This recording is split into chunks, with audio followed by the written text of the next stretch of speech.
So, first of all, that new book which was published only this month, Don't Worry, Be Grumpy. I'm allergic to giving public talks.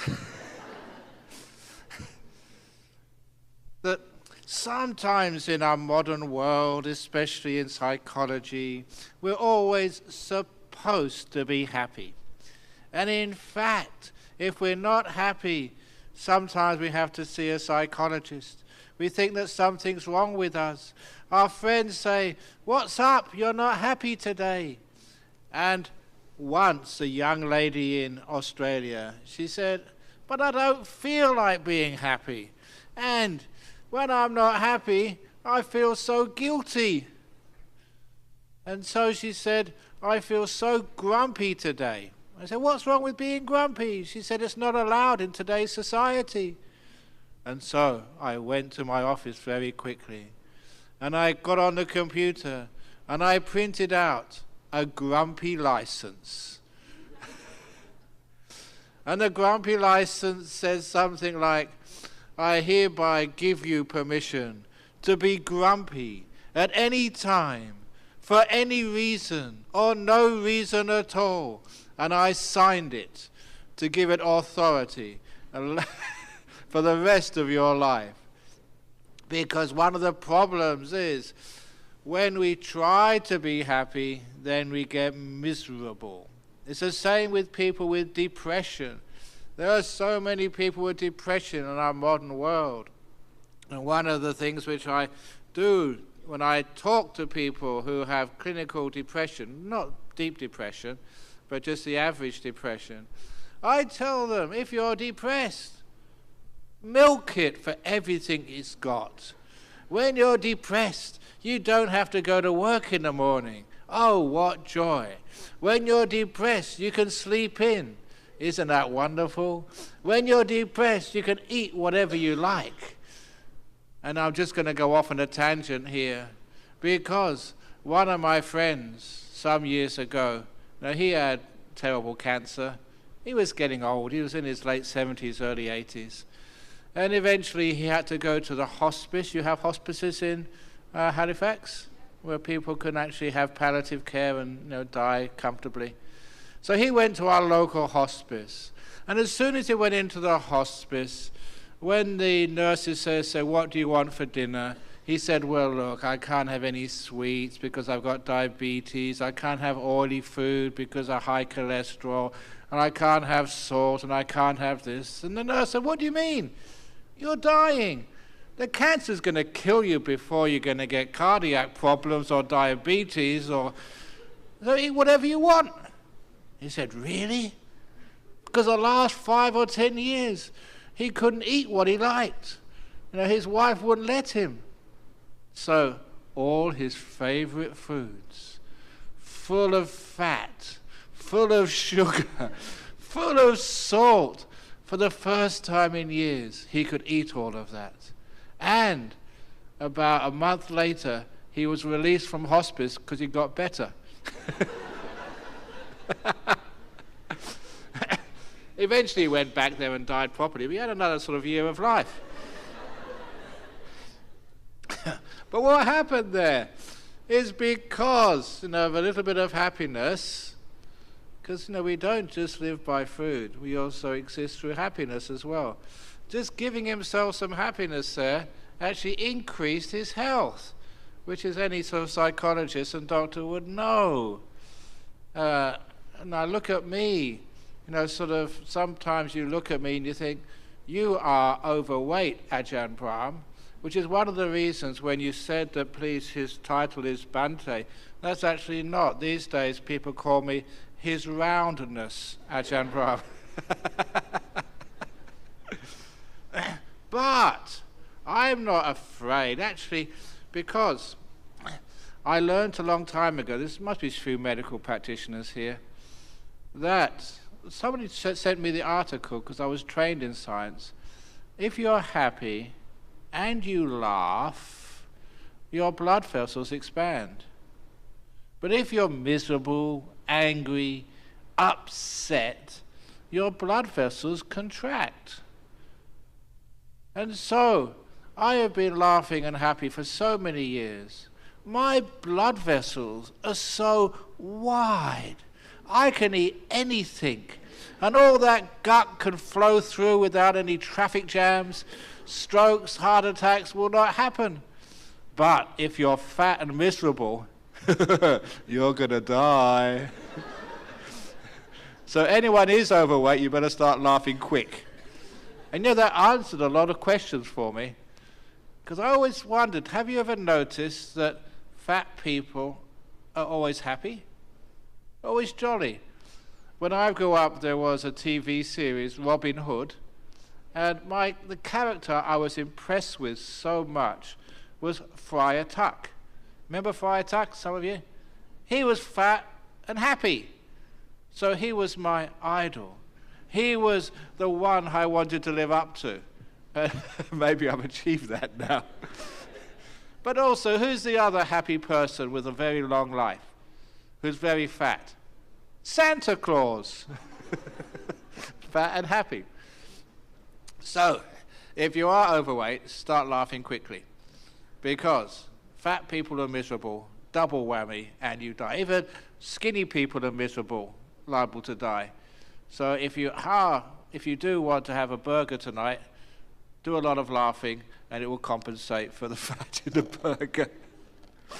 But going back to depression and other stuff like that, is telling people so there's much to enjoy with depression. Enjoy it. Make much out of it. People pamper you. All your friends come and visit you. And after a while, many of my students start to enjoy depression. In fact, once they recover, they just stay depressed for a little bit longer just to enjoy the peace and the happiness. In other words, what you're doing psychologically is you're changing your attitude towards these things. And of course, as soon as you start enjoying depression, it's not depressed anymore. It's a very simple, which as a monk I've understood for a long time, that some of the world you can't change, but what you can always change is your attitude to things.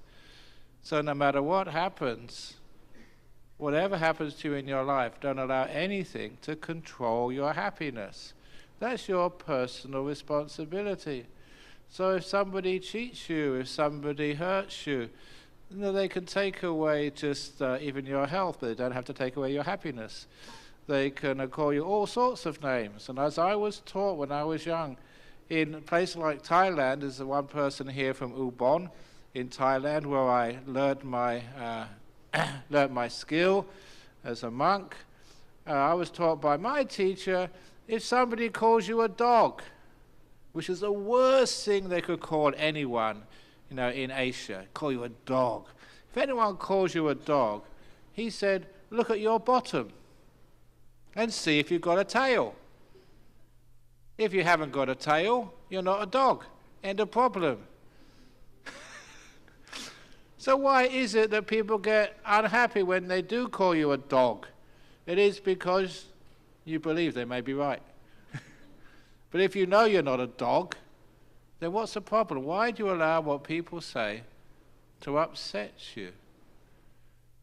And on that, there was a story at that time, because not far from the monastery where I started training, there was a US Air Force base. It was the time of the Vietnam War. And we liked hearing about a story of an African-American soldier who was going from the Air Force base into town, I'm not quite sure what reason, and had gone into town on a cycle rickshaw. And halfway on the journey, that the rickshaw passed a roadside bar where many of the rickshaw driver's friends were drinking Mekong whiskey, the local alcohol. They were getting drunk. And these drunken rickshaw drivers, they looked at their friend whose passenger was an African American, and they pointed out saying, where are you taking that dirty dog to? Now some of the GIs, the American soldiers, had learned how to speak the local language. So the driver was very concerned. This was a big guy, And if he knew that he was being called a dirty dog, this would be a fight, and many people would get hurt. But the American soldier was just looking at the scenery, just enjoying the peaceful, warm afternoon. So the driver thought, this guy doesn't understand the local language, and so said in Thai, actually in Pasa Isan, that's the local language, he said, I am taking this dirty dog and throwing him in the river. He needs a wash. And everybody laughed, whereas the soldier just looked around smiling. When they got to town, the soldier got out of the rickshaw and walked away without paying. And the driver shouted out, hey, you haven't paid your fare yet. And the African-American soldier turned around and said in perfect Thai or Lao, in the perfect language, dogs don't have any money. Now that's the way we should deal with abuse. You can always use it to your advantage. And this is how we can use what today is called like cognitive therapy. In other words, changing the way you look at things in order to create happiness in the most amazing, unlikely circumstances. You know, if you've got cancer, if you have depression, many of those problems come if we're depressed. We get depressed about being depressed. And it becomes a spiral which takes us deeper and deeper and deeper into problems. So, there are some great little stories to know how to deal with problems in life. If you do have a problem, say with a cancer, or with you've lost your job, or you've lost your boyfriend or girlfriend or whatever it is, why be unhappy? Once there was a king many years ago who went out hunting. When he was out hunting, he cut his finger. There was a doctor in his entourage, and he called the doctor over. Doctor, I've cut my finger. Have a look at it. And the doctor took a quick look, just did a superficial clean, put a Band-Aid on, and the king carried on with his hunting. But when he got back to the palace, he had to call the doctor over because the wound had got infected. His finger had swelled and got red.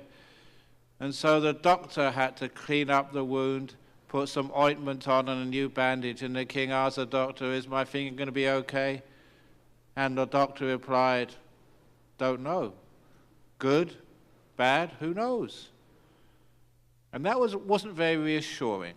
If you go and see a doctor and you say, is this infection okay?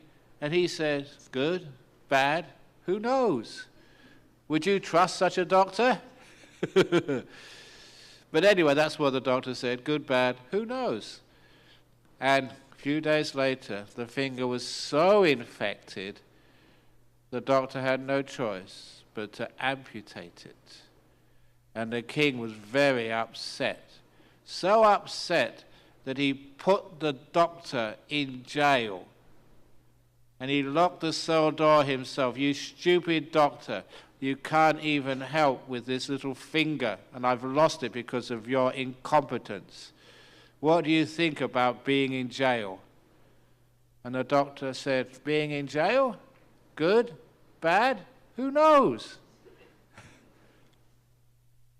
So they put the doctor in jail, and a couple of weeks later, when the wound had healed, the king was out hunting again.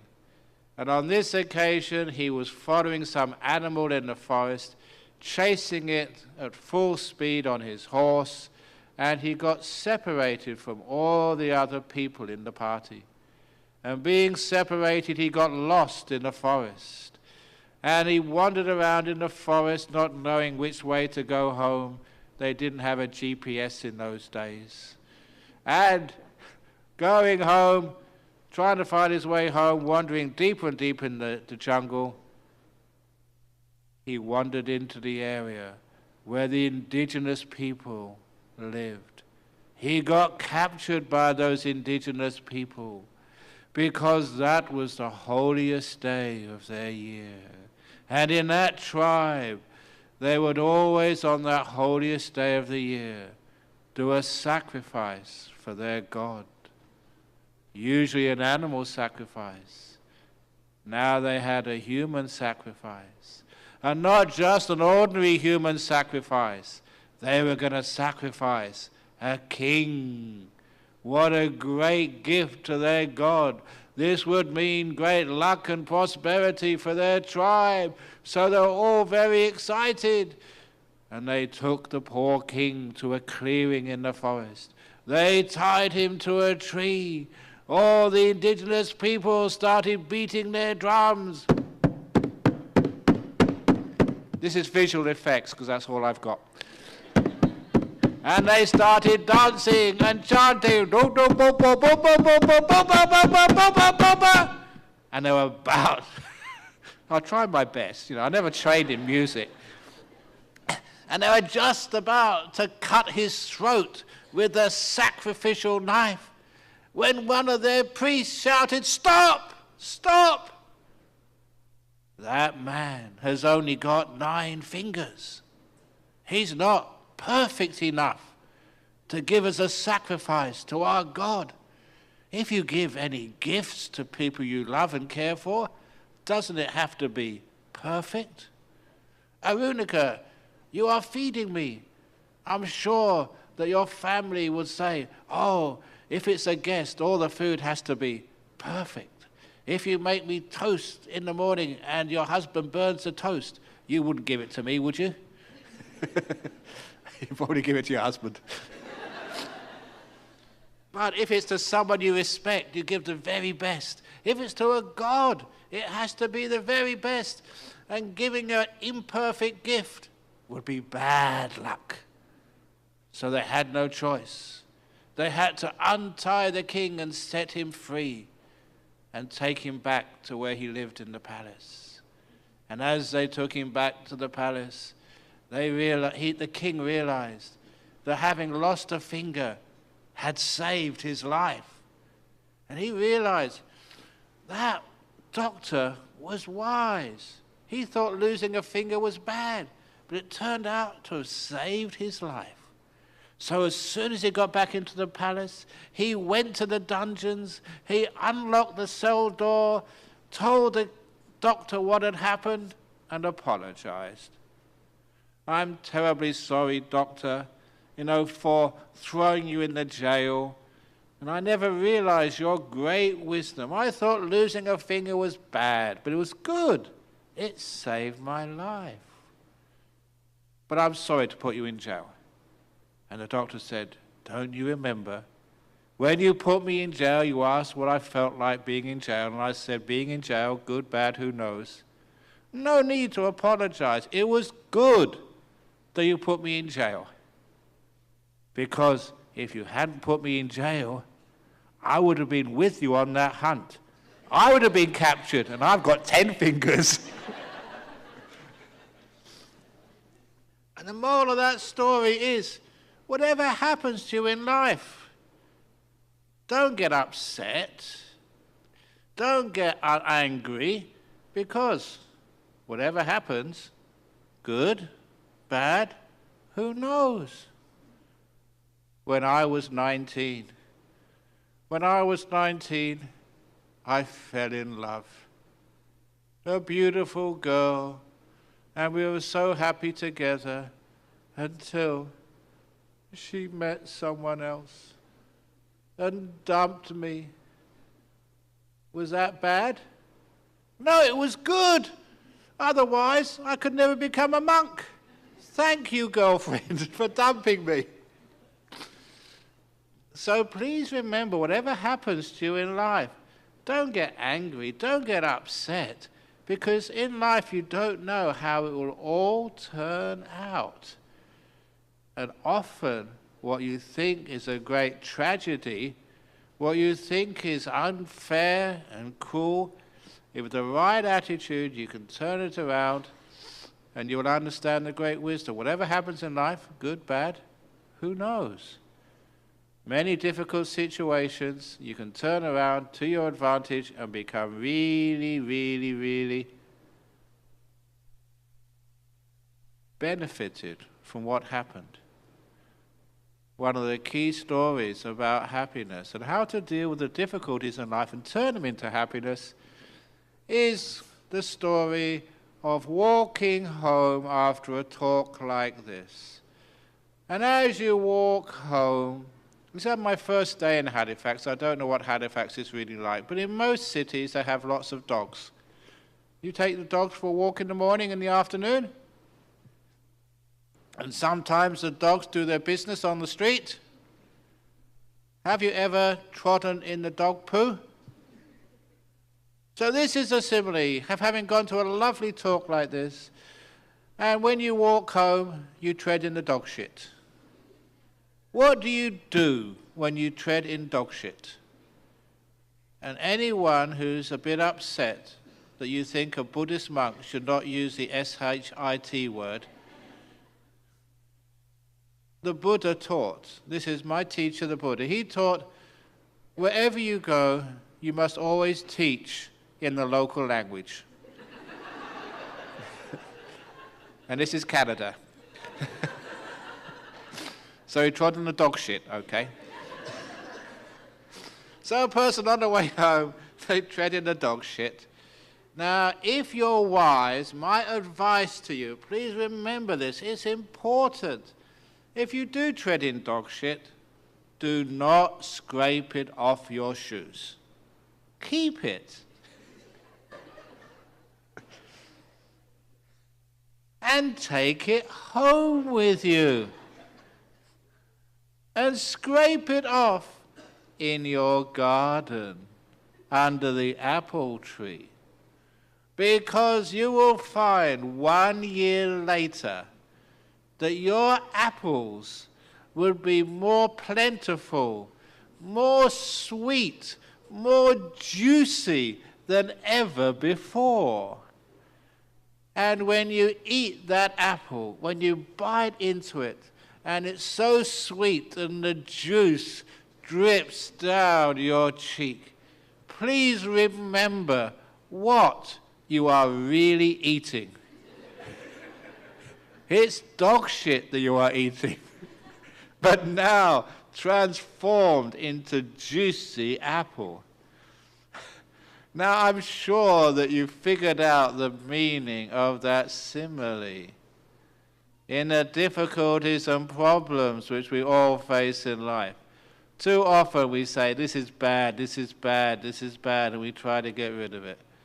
Instead, we say, good, bad, who knows? And then, whatever is really hard to bear, painful difficulty, we regard that as the dog shit. Smelly, offensive. No one really likes to tread in dog shit. If you see someone on the way home, you don't just jump into it on purpose. Unless you're weird. But you realize it's important. You know, you don't tread on purpose. Just, you know, they say that some... No, I can't say that. I better be careful. I was going to use Winston Churchill's analogy. You know, some people tread in dog shit. Some people are born with dog shit. Some people have dog shit thrust upon them. Sometimes that's in life, isn't it? You don't deserve it, but here it comes. Anyway, sometimes you are born in it. But when we have an attitude, we can transform it. Acceptance, digging it in, and transformation. Because that's what happens with life. All those experiences, we can transform it into something which creates delicious apple, beautiful gardens, beautiful flowers of compassion, fruits of wisdom. That's what happens when we have dog shit. This is one of the reasons why, when anything bad happens to you, don't get upset. Don't sacrifice your happiness. Don't sort of get miserable. Then you know that makes it much worse. Instead, when something happens to you, whoopee! More dog shit for my apple tree. So you can see some of these changes which we have to the way we look at things can actually change our whole life. And it's not very hard to be able to employ some of these teachings. I know that talking earlier, with the psychology department leaders here, that there's so much problems in our modern world, so much difficulty, so much stress, although in a beautiful city like Halifax, I don't know why you have psychologists here, because it's a very beautiful city. It should be pretty stress-free. How can you make unhappiness and stress in a place like Halifax? But nevertheless, I'm sure there's always aspirations, goals and hopes which sometimes don't manifest. And sometimes, some years ago when I was in Singapore, somebody asked me, said, look, I'm very busy. That's what they're like in Singapore, really busy. And they said, look, I haven't got much time, so can you please explain Buddhism to me? And sometimes we start with Buddhism with the opposite of happiness, suffering. And so I said, well, look, the problems in life, the suffering, is asking from life something it can never give you. And actually, wisdom and happiness is understanding just what life can give you and enjoying that and not asking for anything more. Asking for something which life can't give you is a cause of unhappiness and suffering. So, and Arunika, you got your daughter. I'm sure you want many, many things from her.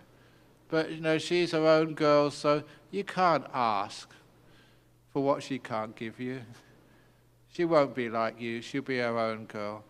And she's doing well at school, but be kind to her, because sometimes people always want their children to be in the top 50% at school.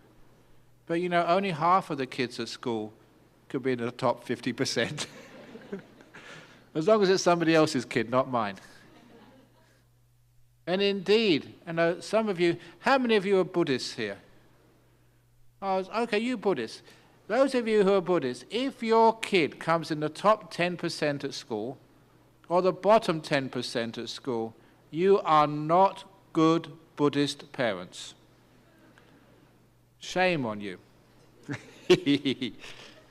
Because in Buddhism, we believe in the middle way. Middle way is the best. You don't need to sort of be in the top 5% or 10% or the bottom 10%. And anyway, I know this is a university. And I know that you always have these exams. Remember, in life, you always have to keep passing exams. And every time you pass an exam, there's always one coming up next year. Until eventually you fail exams, and then you don't have any more. So fail an exam early on in your life, and then you're free. Parents hate me for saying that. But the most important thing is to try and not ask too much out of yourself and other people. It's what I call lowering your expectations. And I've been teaching that for such a long time. Lowering expectations is the cause of happiness. I've now seen it's been taken up by Harvard Business School. And a lot of that stuff, actually, I know where it comes from.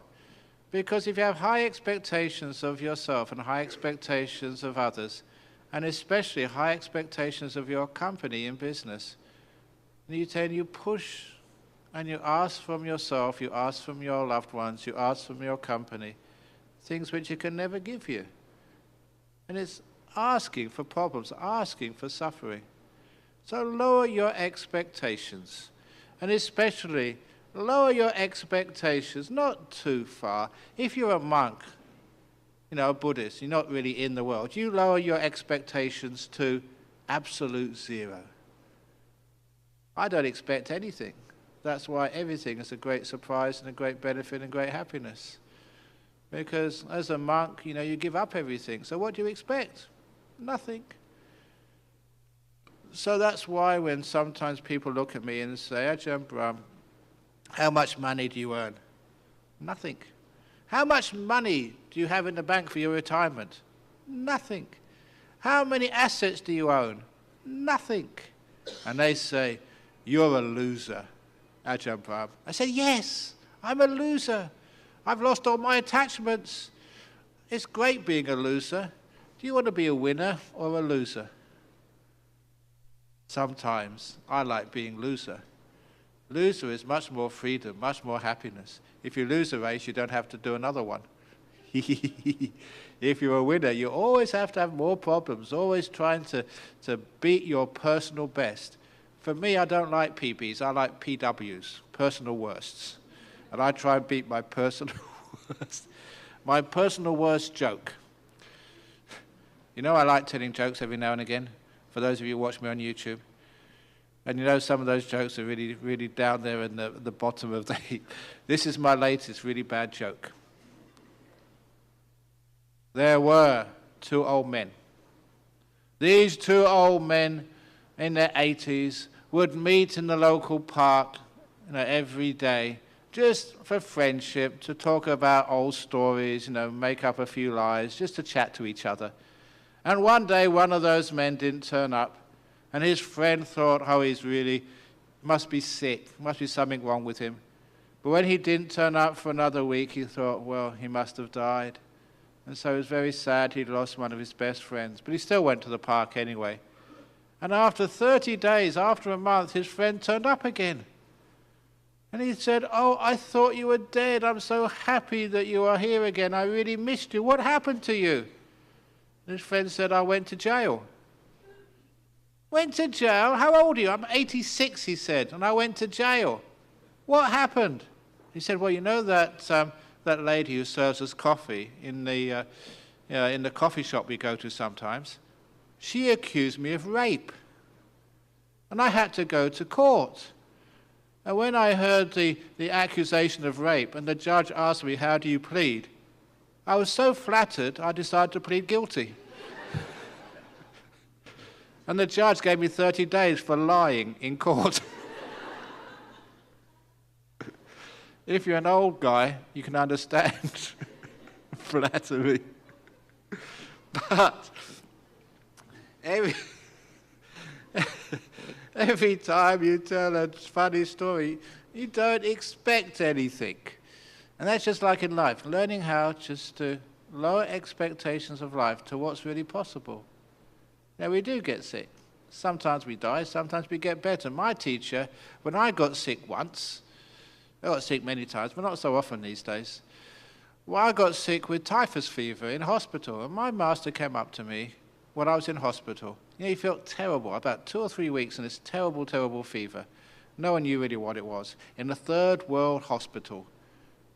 And I always remember the nurse in this hospital, because they didn't know what I had. And they would give me injections twice a day in the bum. And in those days, we didn't have these one-use needles. The needles were always recycled. They were supposed to be sterilized, boiled, and then used again, and again, and again, because it was a poor country. So I'm pretty sure that it was right. They would use them in Bangkok first of all, and then they'd send them up to the provinces. And they use them up in the provinces, and then last of all, they use them on the monks, because we were the tough guys. And there's no exaggeration. Those needles were really blunt. So you were never injected. This nurse, who was built like a water buffalo, she would take the syringe and bang it into your bottom. And that really hurt. And with all of I was supposed to be compassionate as a monk. That's what people tell you, be compassionate. But not to that nurse, no way. She hurt me. And after about 3 weeks of that, 2 or 3 weeks of that, my teacher, this great monk, Ajahn Chah, he came to see me. And he was just so uplifted, so happy to see your teacher. And he came up to my bedside, and I was just so touched he visited me. And then he said to me, Brahma Wangso, you will either get better or you'll die. And he left. He had no bedside manner at all. But you can't blame him. It's so true. I'll get better or you die, so what's the problem? So it was teachings like that and funny stories like that which actually taught me it's just the attitude to these things which causes you the suffering in life. Change the attitude. Don't expect so much. And also understand that some of the difficulties in life, they're really important. They're the dog shit. But not just the dog shit. The dog shit is important in life. Without it, we just got no fertilizer. There's no way we can grow in kindness. No way we can grow in wisdom. And it's important. It saves our lives. But when I was a teacher, I had to set my first examination in school. I don't like exams. In Cambridge University, where I learnt my physics, I remember they had graffiti on the walls. And there's many graffiti I saw there, and there was always very, very almost inspiring. It was great social comment. And one of the graffiti on the wall of Cambridge was, "Exams kill by degrees." It was true, because I know many people from the university here. When you have to pass an exam, you can't teach what you really want. You have to teach people how to pass, which is restricting just this beautiful aspect of human nature which wants to explore and discover and forget about the examinations. You just want the freedom just to learn, to know, to explore the world in ways which may be not examinable. But nevertheless, exams kill by degrees. But I do sort of remember those times, and they were very, very wonderful times. But when I became a teacher and had to set an exam myself, I didn't really know what to do. And one of the senior teachers, there was an examination in math. And one of the senior teachers there, I said, "What should I do? How can I set an exam?" And he said, "Aim for 70%. Because if you make the examination too easy, and everyone gets 90, 95%, what's the point of that? The exam is too easy. It's got no purpose. If the examination is too hard and the average score is maybe 30, 40%, that will mean that your students will lose their motivation. They will think they can't do math and they will probably give it up. But if you set the average score to be 70%, then most of your students, will be encouraged. And it's a good success rate. And they will think, yeah, I can do maths. They will continue on. And the 30% where they fail, that's important because you as their teacher can see their weak points, what they did not understand in your lessons. And so you can address their weak points in the next couple of lessons. That's why you want just about 30% failure, 70% success. And I understood from that little anecdote that the 70% rule applies throughout the whole of your life. If you're 100% healthy in your life and you never get sick, you learn nothing. If you're always sick, and again, that's just too hard to bear, but a little bit, 30% of sickness every now and again, a little bit of cancer every now and again. I'm saying this, I know what I'm saying, it's important. A little bit of sickness every now and again is where you learn and grow. A little bit of failure every now and again is where you learn and grow. So, having said that, if you've got a husband who is 100% perfect, dump him and get another one. You learn nothing. The best husband is 70%, okay, not 100%. And the best wife? 70%. Because we always want the very, very best. Now, I know there's a few young people here that may be still looking for their partners in life. Look, take my advice. If you want a partner in life. Girls, never, ever marry a rich guy. If you marry a wealthy man, then later on in his life, I'm sure this happens, even here in Halifax. Later on in life, he'll get a mistress. Because he can afford one. But if you marry a poor guy, he can't afford a mistress. No girl will go out with a guy if he's not rich. You know the saying, no money, no honey. You've heard that one before. So if you marry a poor guy, you've got him for life. No trouble, no worries. The same you guys. You're really stupid marrying beautiful girls. If you marry a really attractive girl, you'll be jealous for the rest of your life. Other guys will look at her and want her. But if you marry an ugly girl, then she's yours for life. You can go overseas for 2 or 3 weeks. You've got nothing to worry about. Because no one else wants her. So if you want a happy marriage, girls marry poor guys, guys marry ugly girls, and you'll be happy forever. Doesn't that make sense? Don't you want to be happy? So all you girls, if you're too beautiful, go to ugly parlor, not beauty parlor. And all you boys, if you're too wealthy, the donation box is over there. It never works, but I try. So as a monk, you always sort of see things in a totally different way.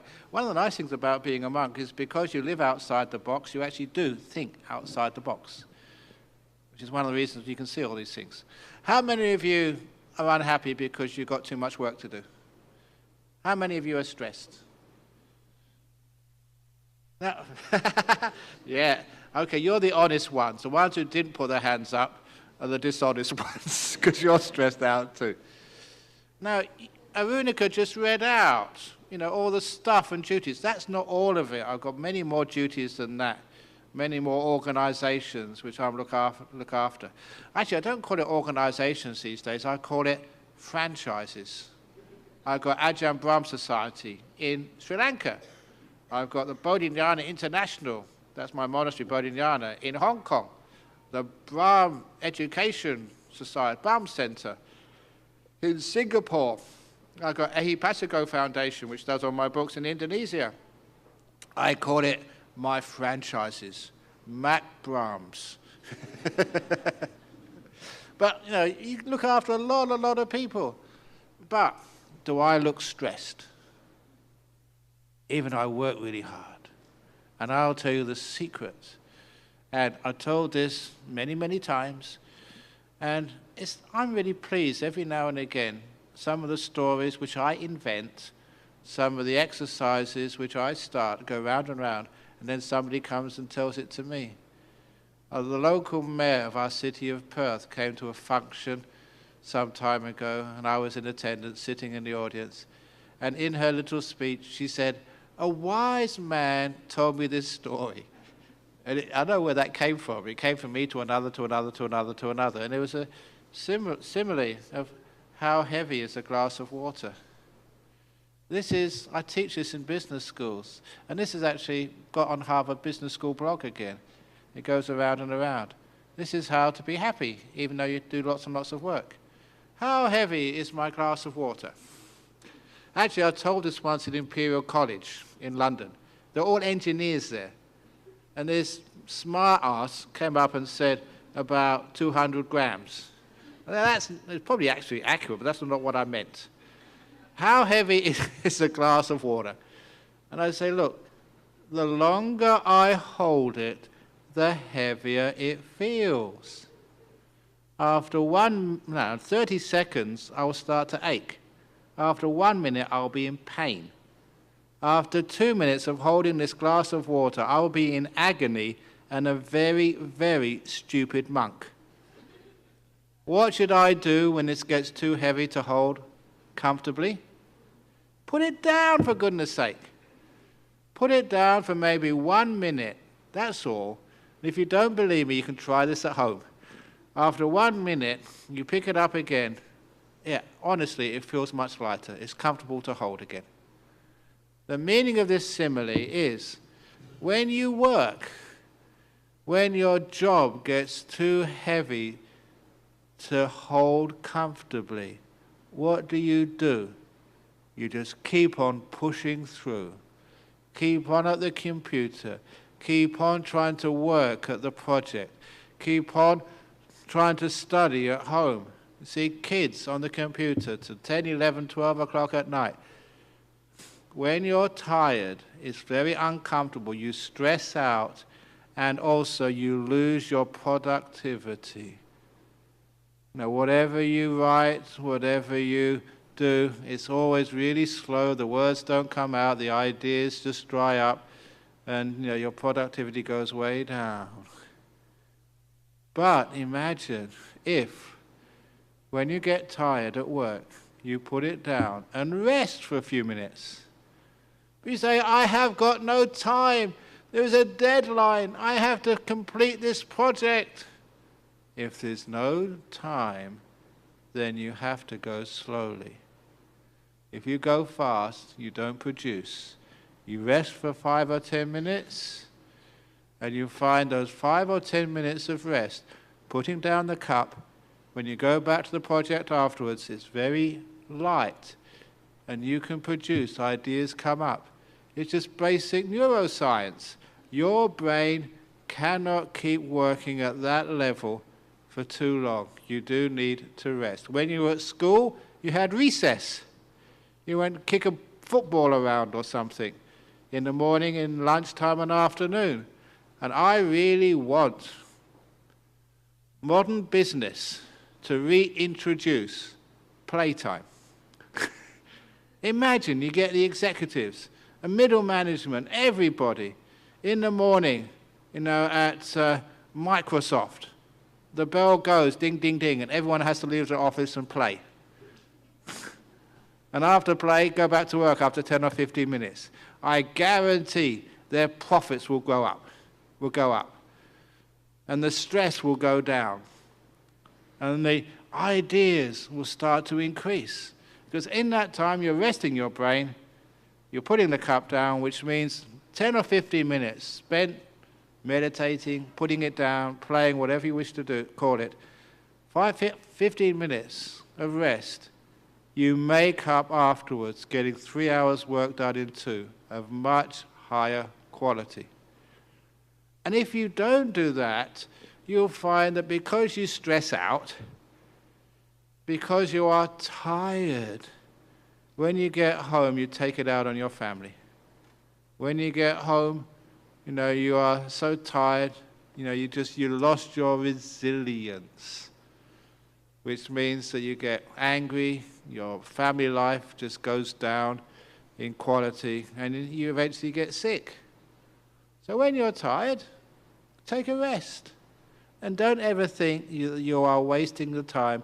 You haven't got time to rest. If you have got not much time, you've got no choice, but you have to rest to increase your efficiency. And Harvard Business School calls it an investment. Business, they like investment. An investment of time. 5 or 10 minutes resting increases the productivity of your brain. And most anger and even family problems in today's world, they all begin because people work so hard, they're so tired, they lost their resilience, and they get angry at the people they love. And why do they do that? It's rotten when people you love, you're committed to, you get upset at them. I love telling the story of the husband who came home from work, the sort of husband who gets stressed out, who works so hard to try and get enough money to have a nice house, give his kid a good education, and put a bit aside for later on. Worked so hard he came home late. And his 6-year-old child was waiting for him. And his 6-year-old son, as soon as Daddy came in the door, said, Daddy, Daddy, how much do you earn at work? And the daddy said, look, be quiet, son, I'm too tired. Daddy, how many dollars do you earn at work? Look, I told you, son, I'm tired. It's nothing to do with you. Daddy, how much dollars do you earn per hour? Look, I told you, I'm tired. It's nothing to do with you. I told you 3 times. You're grounded. Go to your room. And so the poor little son, I'm trying to get, was that anger convincing? Really, I've got no practice. I must practice more. So the son went to his room, and the father, after he had a cup of coffee and just relaxed a little bit, he realized, he'd shouted at his own son unnecessarily, just because he was tired. When he's tired, he gets grumpy and angry. So he went to his son's room and apologized, said, "Sorry, son, I shouldn't have shouted at you like that. And I don't know why you want to know, but actually, I earn $20 an hour at work." And the son smiled and said, "Thank you so much, Daddy. Can I please borrow $10? And the father would usually get angry again, but he thought, "Oh, crikey, I've already got angry once to my son, so I can't get angry again." So he bit his lip, opened up his wallet, and gave $10 to his son. And his son smiled again and said, "Thank you so much, Daddy." And he took the $10 bill, opened up the drawer in the table next to his bed, and got out another $10 in coins, counted out a full 20, and gave it to his father, saying, "Now, Father, can I please have 1 hour of your time?" I was told that story, and some people cry, because it's so true in our modern world. Why is it the kid has to pay $20 because that's how much his father costs, $20 per hour? What's most important in life? Your kids need you, your wife needs you, your husband needs you. So that's the most important thing. And investment of time in yourself, in your family. Recently, one of our members, who's really sort of knows what he's doing in IT, attended the conference, a big conference in Silicon Valley. I think it was called Wisdom 101 or something, with all the sort of the leaders of Microsoft, PayPal, Google, and everyone attending there. And the theme of the conference, the title was Disconnect to Connect. It's such a beautiful title because all these innovators in Silicon Valley was realizing that we're connected to our devices so much we've disconnected from the people we love and care for. And we've disconnected from ourselves as well. So that's a huge problem. So if you want to connect with your family, the people you love and care for, you have to turn off those phones, get away from the computers, and connect. And also to connect with oneself as well, for the sake of happiness. Disconnect to connect. And I often say, thank you so much for turning off your mobile phones. Because I usually use the saying that, if a mobile phone goes off during one of my talks, that's, I use Buddhist ideas. I say, that's bad karma for your phone. And because of the bad karma of interfering with one of my talks, in its next life, your mobile phone will be reborn as a parking meter, which is the lowest form of life for machines. But can't we sort of disconnect a little bit? And also disconnect from our wants and our hopes. Because when we put things down, when we can rest, we can enjoy ourselves. And we get so much done when we learn how to let go. We are empowering our brains, giving it energy. And that's what happiness does. Happiness is an important, I said the health, by expanding your blood vessels. It also makes your brain much more productive. So those people who are depressed, I go back to depression again, those people who are stressed out, those people who are having a hard time, one of the other ways of creating happiness is exercise. Do you exercise? For those of you who haven't got time to exercise, or sometimes it may be February and March in Halifax, it's too cold to go out running, you can do Ajahn Brahm's 20 push-ups every morning. I do my 20 push-ups every morning. My push-ups, you stand in front of the mirror in your bathroom. Okay, you can all join in now, it's very easy. Take your 2 fingers, put them in the side of the mouth, and push up. 1, 2, 3, 4, 5, 6. Do 20 push-ups every morning, and you will find it exercises your smiling muscles. How can you expect to smile when you've done no exercise? How can you expect to run for the bus if you haven't sort of done some running before? You need to exercise and exercise your smiley muscles. You know, one of my problems these days is after the talks, I don't know why people like to take photos of me. You know, I'm 63, I'm old, I'm ugly, I'm bald. I don't know why people like to take photographs of me, but they do, and every time they take a photograph, I have to smile. And I can do this, you know, for hours because I've trained. I do my 20 push-ups every morning. And when I do 20 push-ups every morning, the muscles are very strong now. So anyone who's upset, anyone who's having a hard time, anyone's had some bad news, you got cancer, you got lost your job, lost your tenure, whatever it is, failed your exams, go to the bathroom and try 20 push-ups. Simple, but it works. So what this is all about is, I meant to get onto this, I'm just going round and round on this talk, but it is like learning the importance of happiness, and sometimes understanding that, you know, happiness is not something you do, it's just something you see when you change the way you look at life. You get criticized, and you turn it to your advantage. I never allow anyone to control my happiness. My happiness is my own business. And whether you get cancer, whether you get disappointments, whether you lose your finger, good, bad, who knows, see what happens.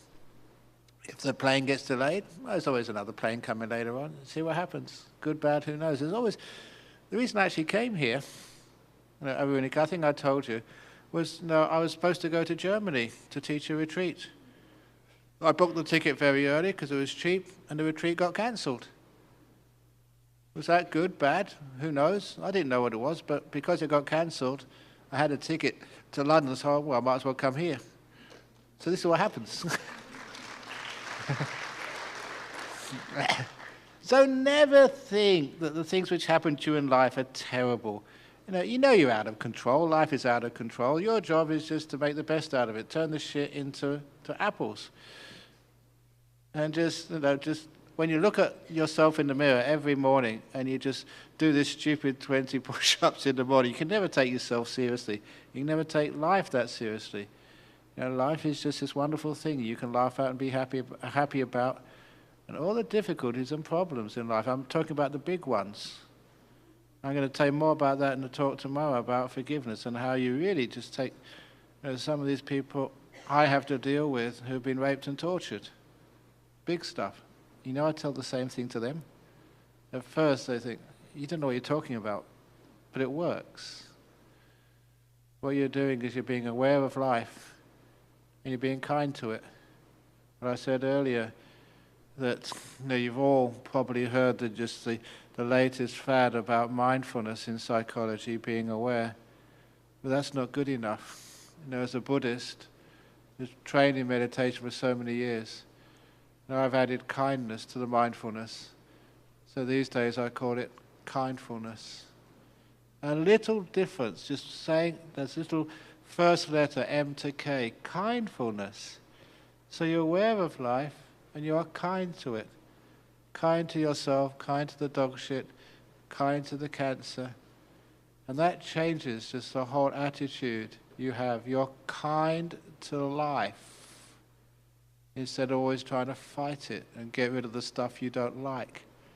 Be kind to life. Be kind to old age. I'm getting old now. I said I was 63. But there's a lot of benefits in getting old. One of the benefits of getting old, I just told this to someone just before the talk. I've noticed this in life, that when you get past 60, your eyes start to get weak. You have to wear glasses.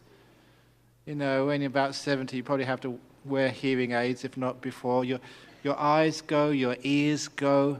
Your legs are not as strong as they used to be. And even your hands sometimes shake. You lose all those parts. They all get weaker and weaker. But there's one part of the body which gets stronger with age. And that is your mouth. Old people can talk and talk and talk and talk and talk. Isn't that true? That's why, you have to be at least 50 to be a politician.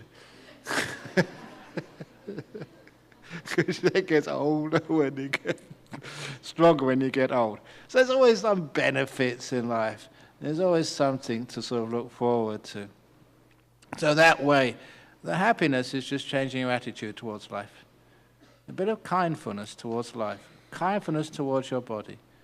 And in other talks I'm going to give here, there's another 3 to go. I'm going to expand on that. How kindfulness can heal a lot of stuff in your body. How kindfulness to your past can forgive the past and let it go, and so you can be free. How kindfulness can actually repair some of the relationship problems we have. I don't know why boys and girls can't live together, why they keep, fighting with each other. Now, these are people you love and care for. Can't you be kind to them and just forgive and let go? That's coming tomorrow. But for today, thank you for listening. Now's the time for some questions.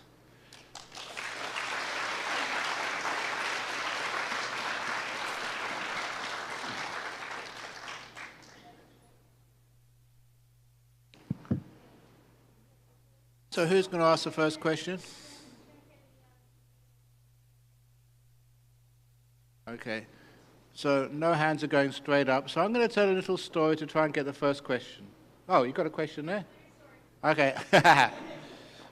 Because this is a little bit of Buddhism. I know there's people from many different religions here.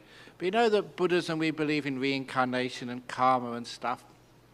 And so once, the Buddha was actually asked, he said, why is it that some people are born with the ability to create wealth and some people are always poor? They said, what did you do in your past life? That even if you work really hard, your business, your life, there's always debts come in and it's so hard to make ends meet. Why are some people poor and why other people are rich? It's nothing to do with how hard you work, because there's many people here who work really hard, and some other people, they hardly work at all, and just money comes to them. So actually the Buddha said, because of this type of karma in their previous life, they're wealthy or they're rich now. And it was such a good answer that the man asked a second question. He said, why is it that some people are beautiful while other people are ugly? And you may have noticed when I mentioned the word ugly in particular, I looked at the floor. Because when I told this story once in Singapore, I just happened by chance to be looking at one woman when I mentioned the word ugly. And my goodness, did she complain. Why did you mention the word ugly when you were looking at me, Ajahn Brahm? So now I look at the floor when I tell this. And so the Buddha gave the idea in karma, what karma you did in your past life to be reborn ugly in this life. And actually, for the sake of interest, the Buddha said that if you get angry in this life, you get ugly in your next life. So don't get angry, otherwise you're going to get ugly. But remember, if you are an ugly girl, you get a good boyfriend. But anyway, so he gave the answer. But then the next question was why I tell this story. He said, why is it that some people are born intelligent? They can get through school and get through university just so easily, while other people have to work so hard, even getting extra tuition, and even they work really hard and still it's hard to pass. What is a karmic cause for intelligence and a karmic cause of stupidity? And this is true. This is in the Chula Kamavibhanga Sutra.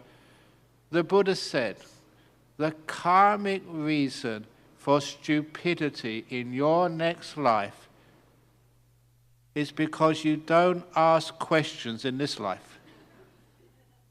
Any questions? I always get lots of questions after that.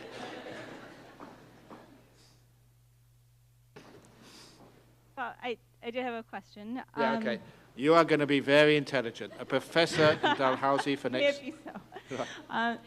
So, of course, it would be lovely if we all had we're able to have 30% sickness and 70% health in our lives, right? And you're talking about karma and how things don't always turn out so balanced. And I work with some people who have more like 90% sickness and horrible pain and unpleasantness and suffering, and really don't seem to have the karmic gift of being able to work with it such that they find the apple tree, such that they can make an apple out of it.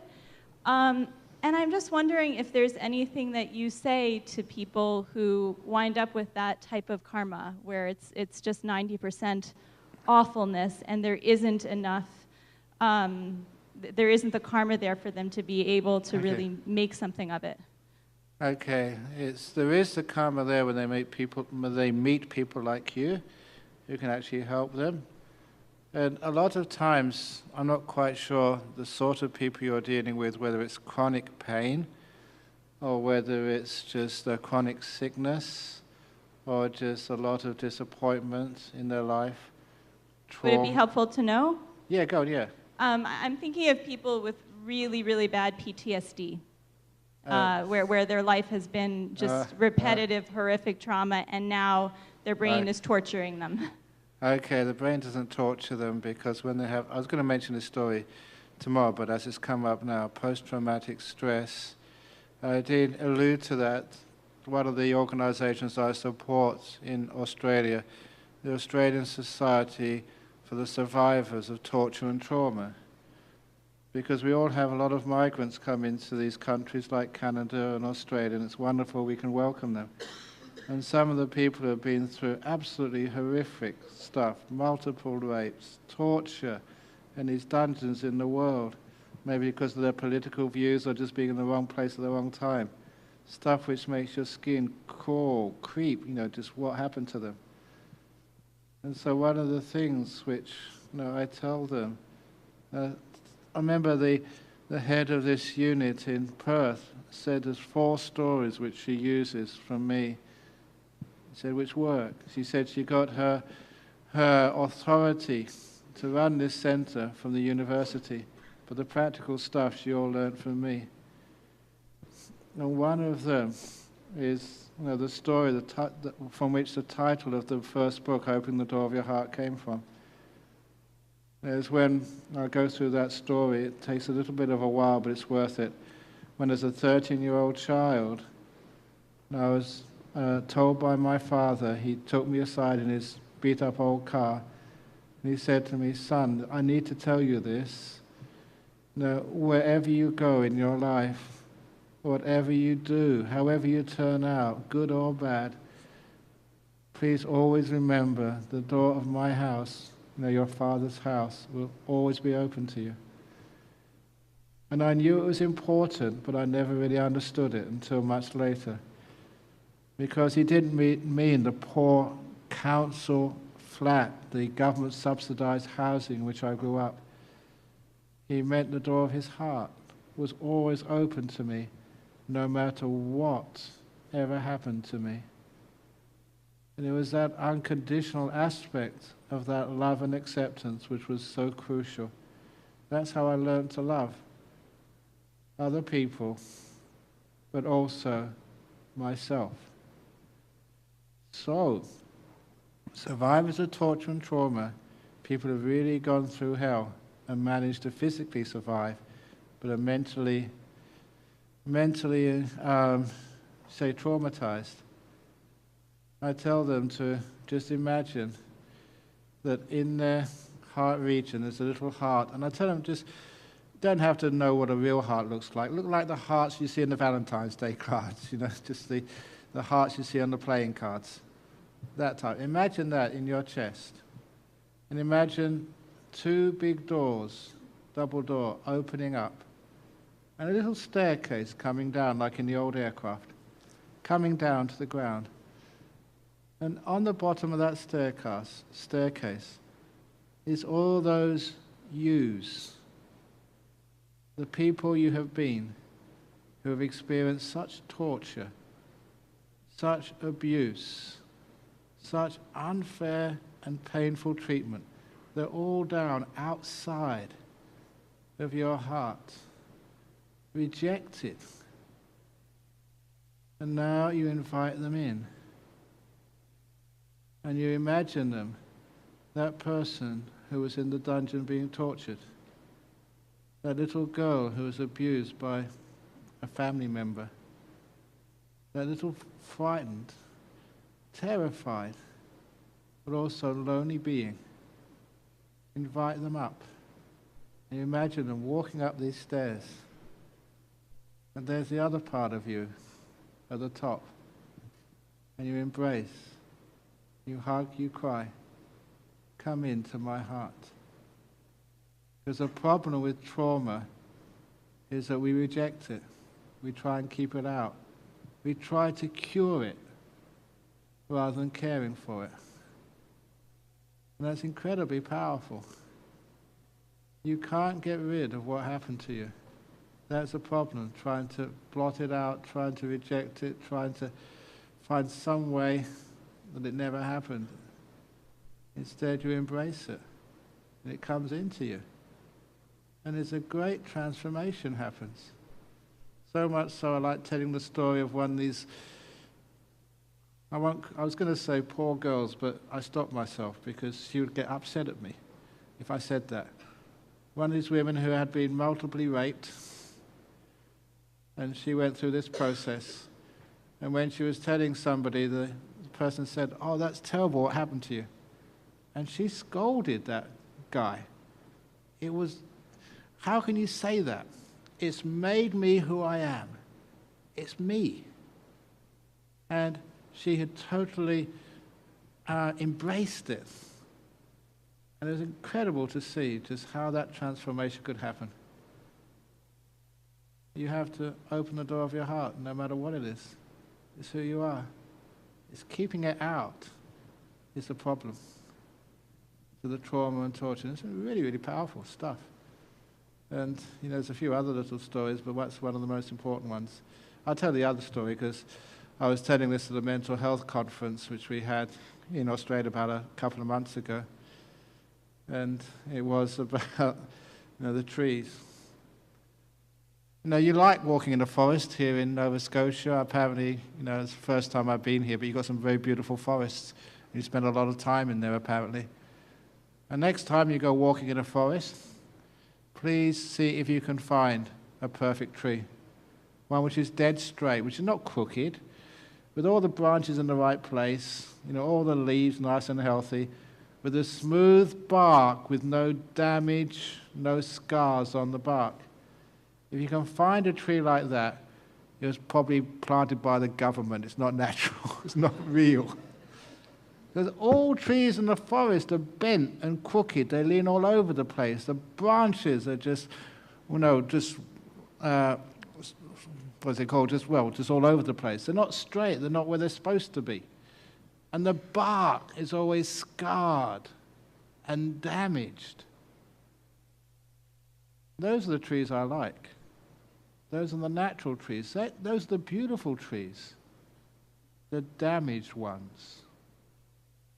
So I tell to people who, had that sort of experience, if you're damaged goods, you belong as one of the trees in the most beautiful forests in the world. Welcome.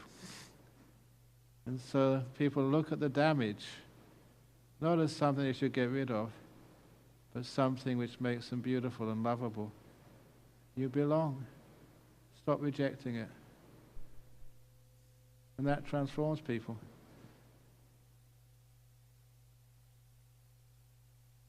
Okay. Questions? That's what I mean by kindfulness. Yeah.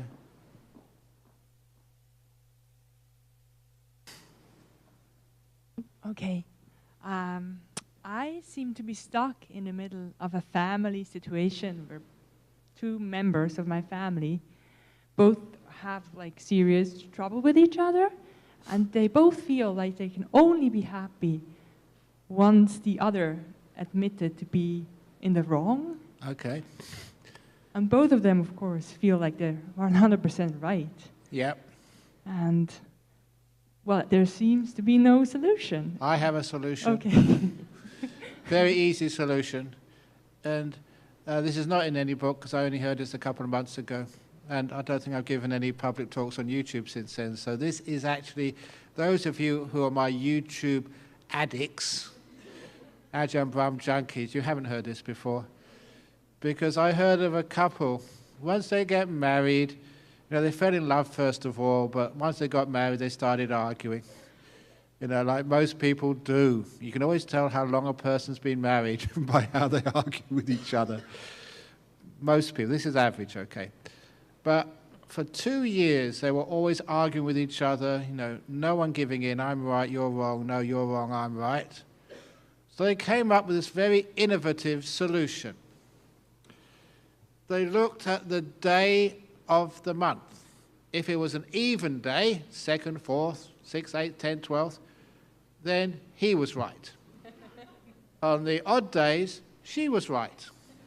So they had an argument and looked up, oh, it's the 11th today, so that she was right. What day is it today? The 21st. So 21st, odd day, she must be right. The next day, he must be right. That really worked. They don't have any arguments for the last 8 years. So you may think that's stupid, but actually it works. Because it means, but you may have an argument, who gets the odd days and who gets the even days? Because there's more odd days in the year than there are even days. But it doesn't matter, it's just roughly equal. Suggest that to them. I will. Good it idea. Works. Okay, yeah, so you because I've suggested so many things which are Yeah. kind of complicated. Maybe the easy It's suggestion easy is way. gonna- Okay, so remember, odd days, she's right. Even days, he's right. Thank you so much. They should do that in Parliament as well.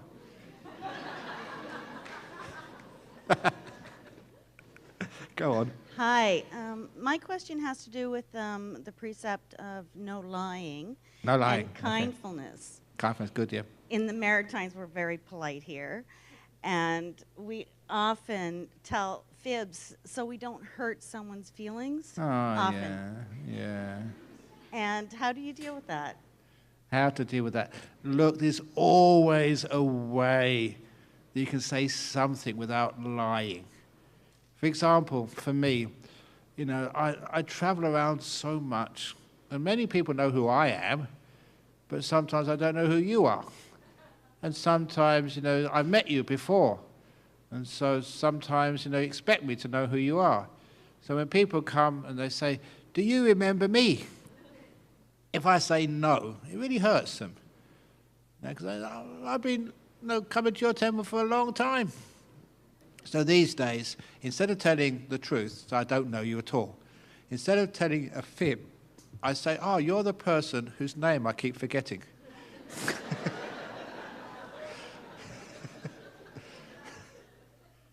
You see, so you use wise speech. You don't have to lie. Politicians are great on this. Learn from them. Thank you. And thank you for all your talks on YouTube. Okay, very good. Okay, another addict. More questions?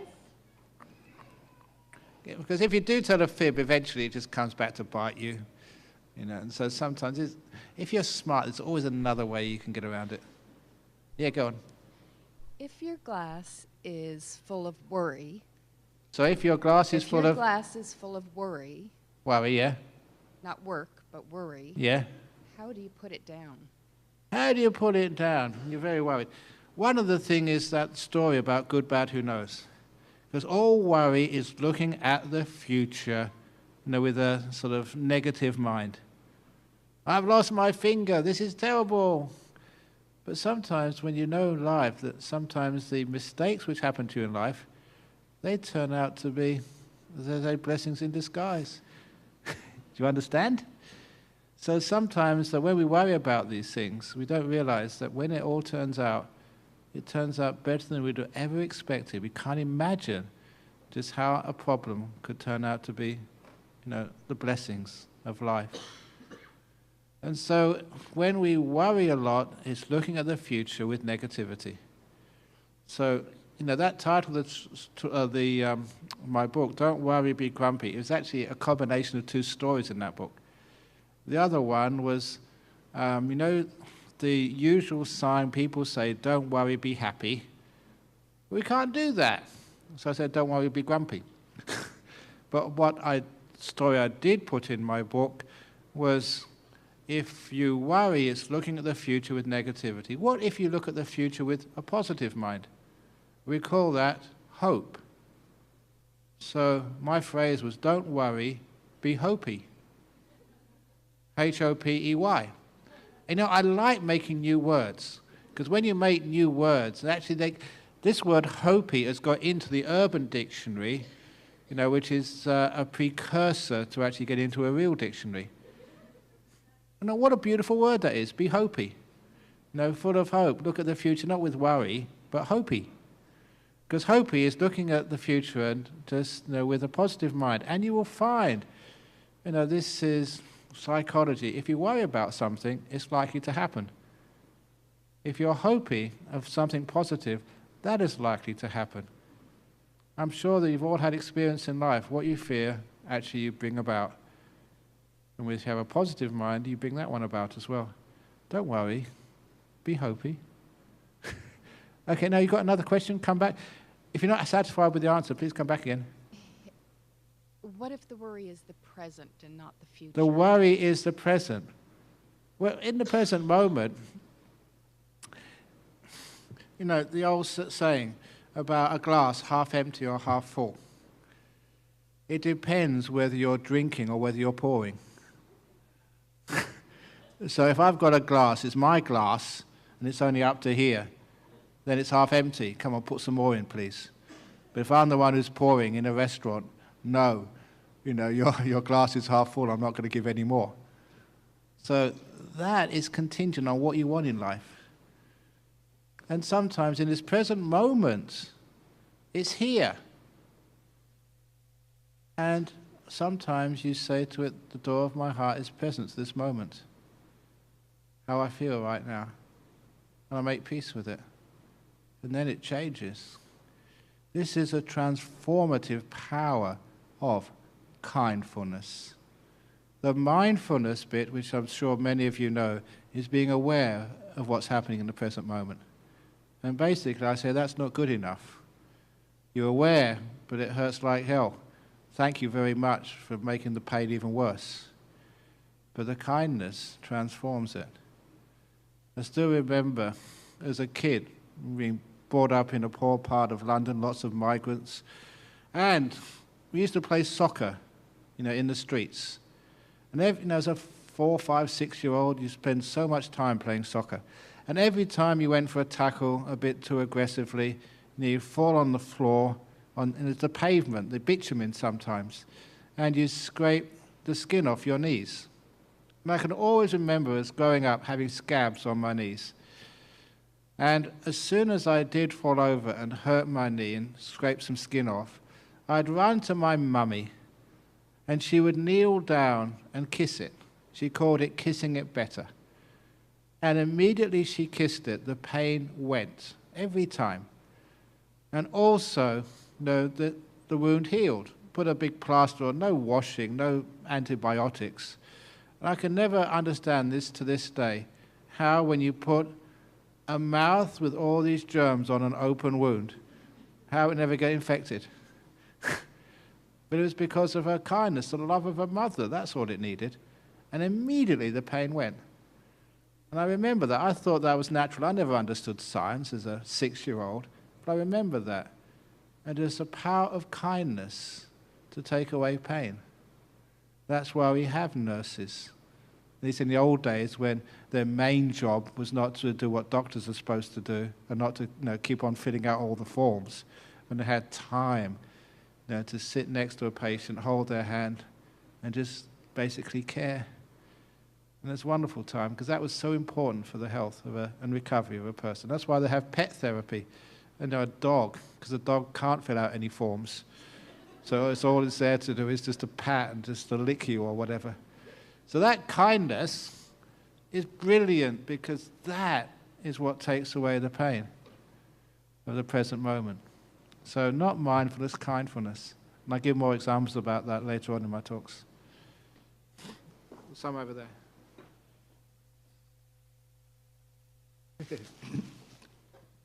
There is a small boy about 7 years old and terrified with fear of death. What would you tell him to help? Fear of death. Depends, what sort of religion they are. If they're a religion who say, believes in a heaven, then make use of that. And I tell people, suppose, I said, that a person, comes to this talk and they found it sponsored by some rich organization like Arunika, and I don't know, Dalhousie, she's not rich. But suppose it was sponsored by, say, Microsoft or whatever. And, which is the biggest company in Canada? I wanted to say it's Microsoft, okay. No, let's say it's sponsored by Canada Airlines.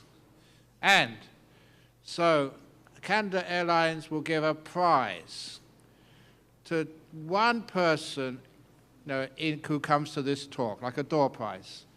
And the prize for the lucky person is a first-class flight to Paris for you and your partner or your friend. And you stay in a 6-star hotel in Paris for 2 weeks. And you get $2,000 each a day for spending anywhere you like. And you find out, sir, that you've won that prize. Would you be happy? I'll be honest, most people would. No, free holiday, 2 weeks to Paris or any other place you really like to go. $2,000 each to spend in the expensive shops, all expenses paid, 6-star hotel. Of course you'd be lucky. You'd be happy. And you can, in 2 weeks' time, you can go.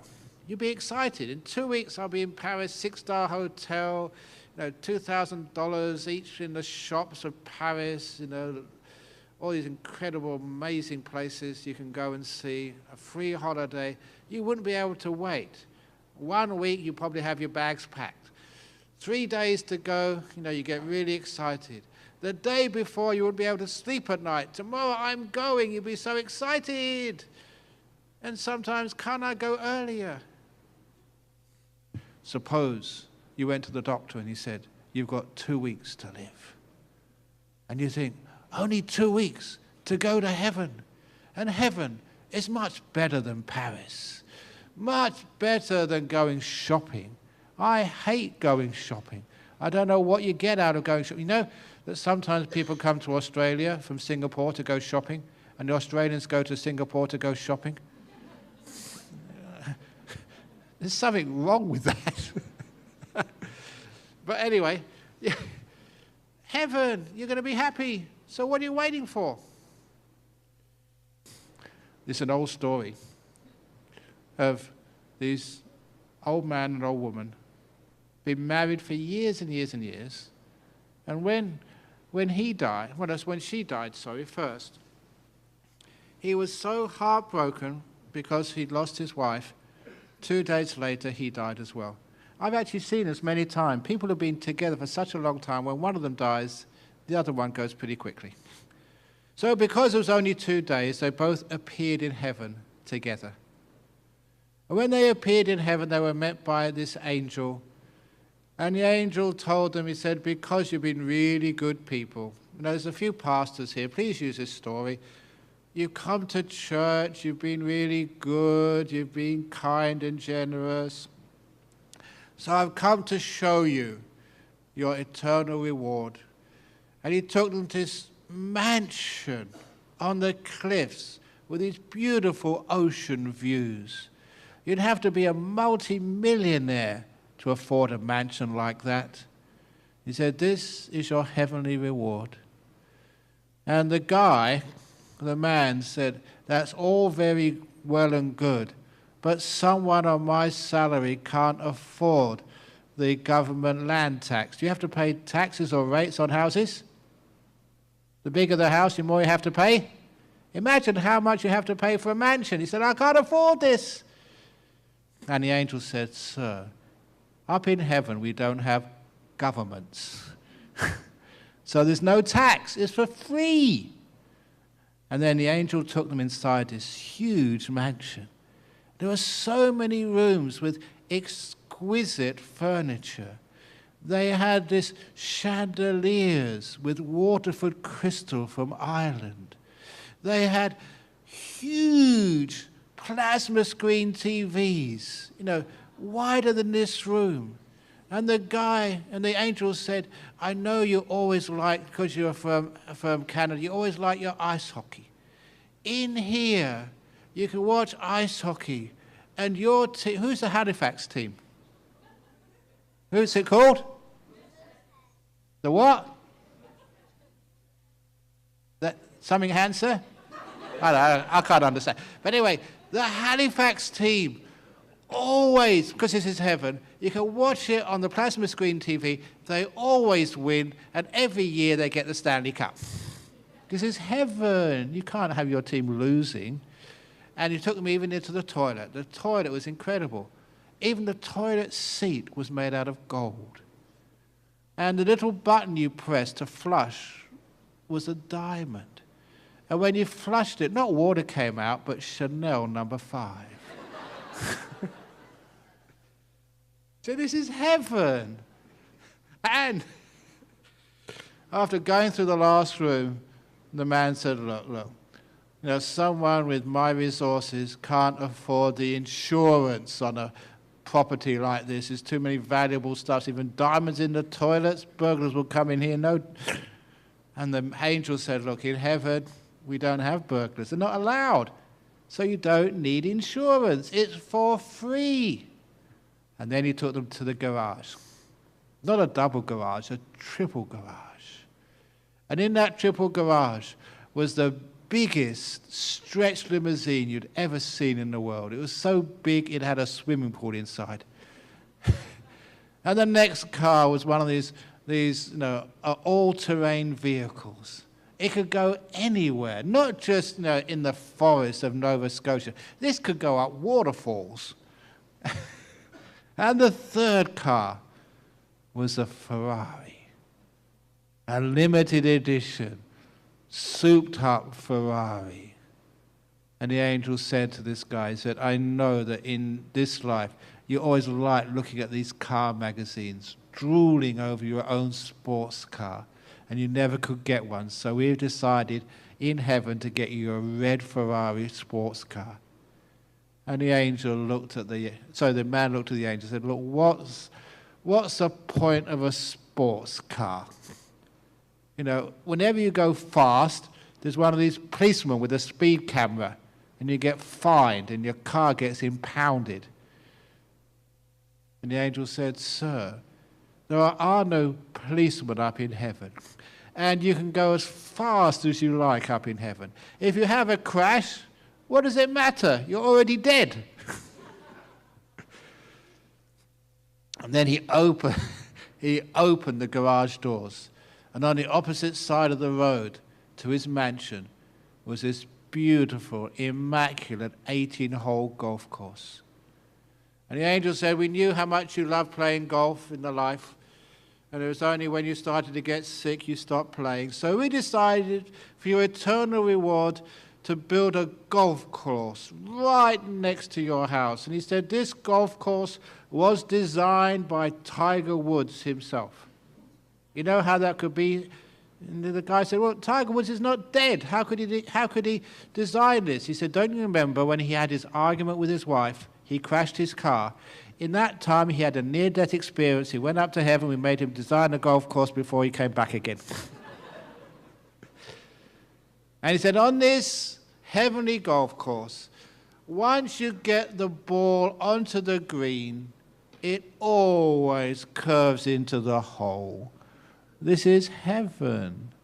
And the guy said, look, someone on my salary will never get elected to this golf club. Because, in his really expensive golf club, you have to know someone who knows someone to become a member. And he said, you're already a member, sir. Not a life member, a death member. And then he left this couple. the angel left. And as soon as the angel left, the husband started scolding his wife, started getting angry at her, and really upset. And as soon as he'd paused for breath, his wife said, "Why are you so angry? Now you've got this incredible mansion. You can watch your ice hockey whenever you want on this huge screen. You know, you've got your Ferrari car. I know they'll give you an arm and a leg for the Ferrari car. You can drive as fast as you like, and you've got your golf course on the opposite side of the road. Why are you so upset?" Because, wife, if it wasn't for all that healthy food you gave me, I could have been up here many years ago. So, why are you afraid of death? Come on, bring it on, bring it on. The only reason why I'm afraid of death is because we don't know what death is. If we would know about what happens after death, dying, okay, be afraid of dying because it can be quite painful and uncomfortable sometimes. But death itself, what are you afraid of? So, any of your members in church, those pastors here, just tell them what you're afraid of. You're going to heaven. Doctor says you've got 2 weeks to live. I say, can you make it 1 week, please? 3 days? Okay, another question.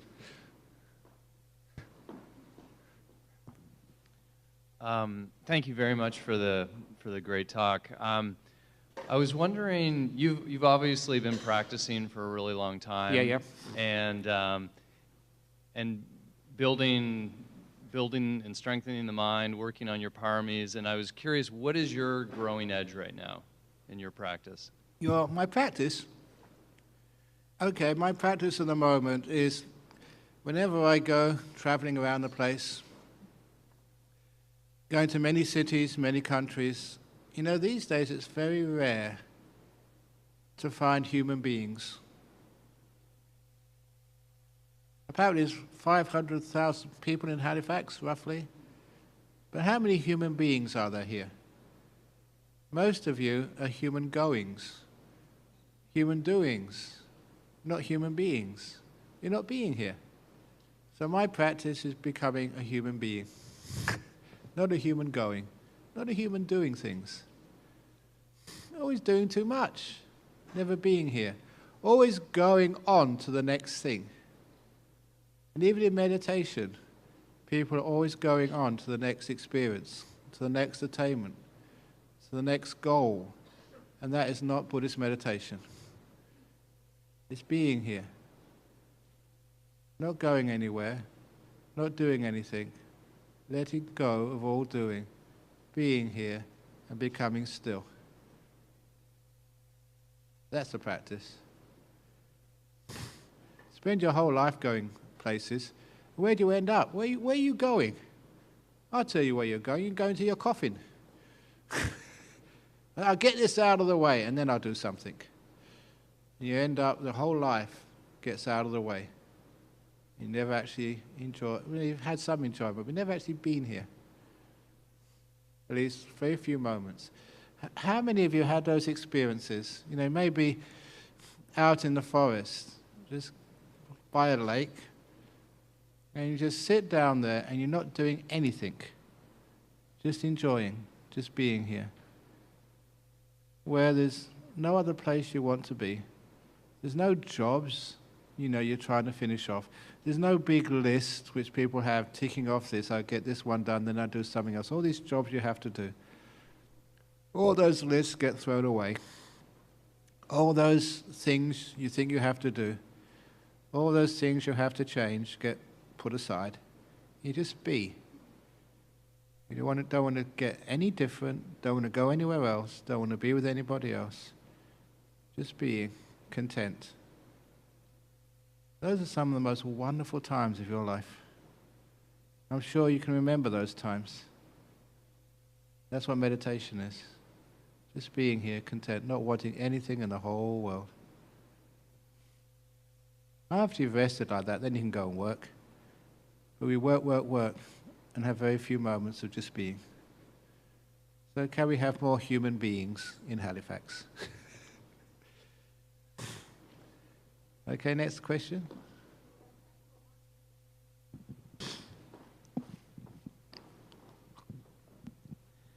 Yes. Do you think that in Buddhism the point is contentment? Do you think the point is to not have desire? To not have? To not have desire. Not have desire. Okay, it is, the point in Buddhism is to learn how to not have desire when you don't need it. When you don't need it? Well, because sometimes when there's something to do, for example, if I need to go to the toilet, if I have no desire, I'll do it right here. And that's just gross. Good answer.